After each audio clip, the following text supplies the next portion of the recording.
మొదటగా దేవుని యందు భయభక్తులు కలిగి ఉన్నాడు. దేవుని యందు భయభక్తులు కలిగి దేవుని యందు చెడుతనమును విసర్జించుకున్నాడు.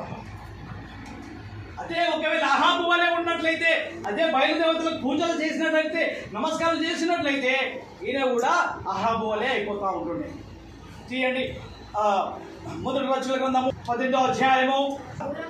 గుర్రములను కంచెర గాడిదలను ప్రాణములతో కాపాడుటకై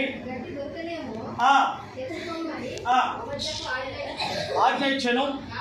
కాబట్టి తన దేశమంతటా సంచరింపవలనని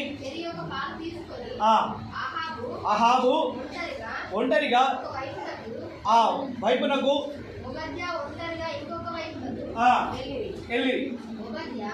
ఉబద్యా మార్గమున పోవుచుండగా ఏలి అతనికి దొరికానని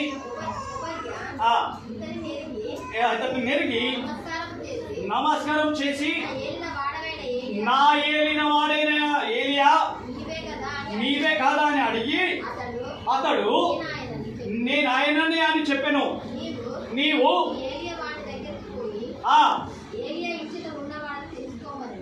ఏలియా ఎచ్చిన ఉన్నవాడని తెలుసుకున్నాను. చాలు. చూడండి ప్రజలు పెట్టారా, ఇక్కడ ఓబద్యా ఒక పక్కన వెళ్ళాడు, అహాబు ఒక పక్కన వెళ్ళాడు. అతనికి ఉన్నటువంటి అది ఏవైతే పశువులు ఉన్నాయో, ఎక్కడైతే గడ్డి దొరుకున్నామని చెప్పేసి ఇద్దరు చెరొక వైపున వెళ్ళిపోయాడు. ఒకరు తూర్పుకి వెళ్ళారు, ఒకరు పొలంకి వెళ్ళారు అన్నట్లుగా ఇద్దరు చెరవైపునకి వెళ్ళారు. చెరవైపునకి వెళ్తున్నప్పుడు అతనికి మధ్యలకు ఎవరికి కనబడ్డాడు? అహాబునకు కనబడ్డాడు. ఎవరు కనబడ్డారయ్యా అంటే ఏలియా కనబడ్డాడు. అడిగాడు, అయ్యా నమస్కారం అండి, ప్రైజలాడండి, మొదలండి, మనం ఇక్కడ కనిపిస్తే చెప్తా ఉంటాం కదా. ఈయన కూడా అహాబు చెప్పాడు, నువ్వే కదా అలాని ఏలియామనంటే, అవునయ్యా నేనే ఏలియను అని చెప్పాడు.